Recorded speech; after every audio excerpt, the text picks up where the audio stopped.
Hoje é 1º de abril, mais conhecido como Lula Day. Abóbora. Eu confesso que não foi fácil reunir quase que todas as mentiras do Lula, mas aqui vão elas. Em primeiro lugar, a clássica, quando o Lula fala que basicamente inventava números e ficava por isso mesmo. Eu cansei de viajar o mundo falando mal do Brasil, gente. Era bonito a gente viajar o mundo e falar, no Brasil tem 30 milhões de crianças de rua, no Brasil tem 30 milhões, a gente nem sabia, tem não sei quantos milhões de abortos, era tudo clandestino, mas a gente ia citando números, sabe?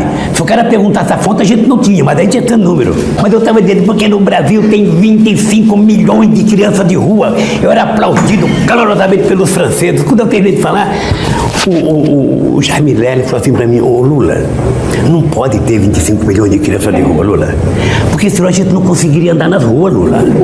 É muita gente.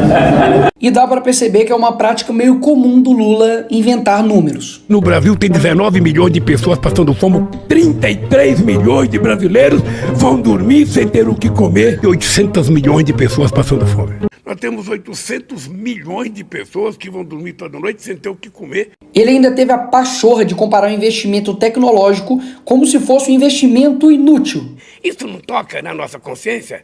Quando o cara quer fazer um foguete para ir para o espaço, passear, ver se tem um lugar melhor para ele morar, ele não se toca que poderia melhorar a qualidade de vida, melhorando a qualidade do alimento daquele, de emprego, da casa, da moradia? Não seria possível?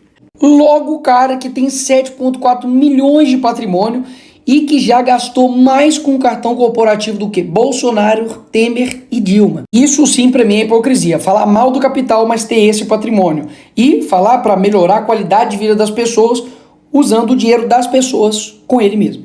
Nós, seres humanos, humanistas, temos que ficar indignados com a desigualdade. E o que dizer então, Lula, das pessoas que gastam R$1 bilhão do pagador de impostos somente em um ano com viagens? E essa apelação para o sentimento das pessoas só para poder ganhar voto não é de agora. Se ao final do meu mandato, Se quando eu terminar esse mandato, todos os brasileiros tiverem a possibilidade de tomar café da manhã, cada brasileiro tiver tomando café, almoçar e jantar, tiver almoçando e tiver jantando, terei cumprido a missão da minha vida. terei cumprido a missão da minha vida. Mais de 20 anos separam os dois vídeos e basicamente a promessa não se cumpriu. Até mesmo que ele continua usando as mesmas técnicas lá do passado que deram certo. Comprar as pessoas pela lábia. E vamos voltar no final de semana a comer um churrasquinho e tomar uma cerveja. E eu digo todo dia, nós vamos voltar a comer picanha, sabe aquela parte com aquela gordurazinha passada na farinha, a gente mastigar aquilo, tomar uma cervejinha gelada? É tudo que o povo quer. E vamos voltar no final de semana a comer um churrasquinho e tomar uma cerveja. E depois teve a cara de pau de dizer que não era muito bem assim picanha, era um bife de soja. Na verdade, eu não estou prometendo churrasco, que eu estou dizendo é que a gente vai voltar. Ah, você não vai fazer um churrascão no quintal, não? A gente vai voltar. A gente vai voltar a recuperar a economia desse país para que o povo possa, sabe, no final de semana, convocar a família e comer um bife de soja, um pastel de caju, qualquer coisa. No fim das contas, entregou a abóbora. Uma abóbora. E não satisfeito, ele deu essa justificativa aqui sobre pessoas passarem fome no Brasil.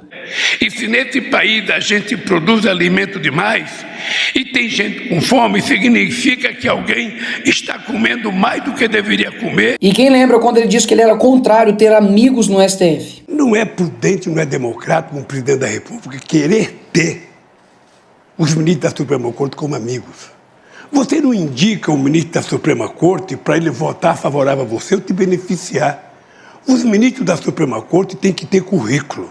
Não só pelo papel que ele teve na minha defesa, mas simplesmente porque eu acho que o Zanin se transformará num grande ministro da Suprema Corte desse país. E além do Zanin, indicou também outro amigo, Flávio Dino, pro STF. Sim, esse aqui é o Flávio Dino. Eles são amigos desde quando o Flávio Dino era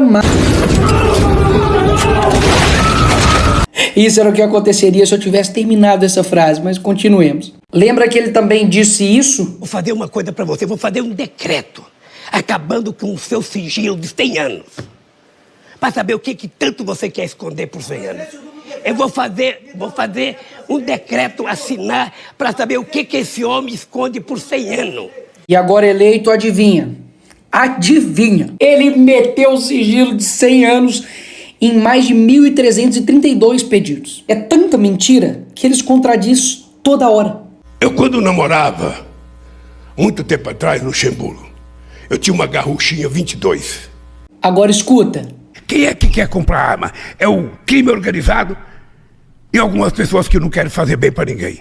O cara até chegou a culpar o Bolsonaro pelos imóveis que foram perdidos lá no Alvorada. Só que adivinha, não estava perdido, estava lá e ele encontrou depois de 10 meses. E ele ama dizer que não é corrupto e que nunca roubou nada. Diga. Tá, o que eu roubei? E para não falar, é o Nicolas que está acusando ele, eu vou deixar o Antônio Palocci, ex-ministro do Lula, falar então. No fim do seu segundo mandato, aí ele preparou sua aposentadoria.